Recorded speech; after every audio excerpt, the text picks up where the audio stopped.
আজকে শেয়ার করছি চিলি চিকেনের রেসিপি।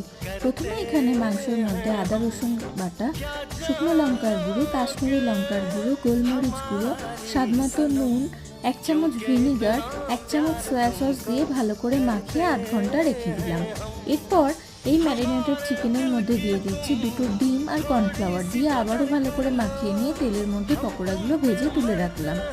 এইবার একটা সসের মিশ্রণ বানিয়ে নেব। দিচ্ছি এখানে tomato ketchup, vinegar, soya sauce, chilli sauce দিয়ে ভালো করে মিশ্রণটা তৈরি করে রেখে দিলাম। তেলের মধ্যে দিচ্ছি রসুন কুচি দিয়ে ভাজা ভাজা করে পেঁয়াজ দিয়ে দিচ্ছি। পেঁয়াজ দিয়ে ভালো করে ভেজে এর মধ্যে দিয়ে দিচ্ছি ক্যাপসিকাম আর একটা কাঁচা লঙ্কা দিয়ে আবারও নেড়ে চেড়ে স্বাদমতো নুন দিয়ে সসের মিশ্রণ দিয়ে ভালো করে নাড়াচাড়া করে দিয়ে দিলাম এখানে কাশ্মীরি লঙ্কার গুঁড়ো আর গোলমরিচ। এরপর চিকেন পকোড়াগুলো দিয়ে ভালো করে নাড়াচাড়া করে এখানে দিচ্ছি কর্নফ্লাওয়ার গোলা জল। তৈরি হয়ে গেল চিলি চিকেন।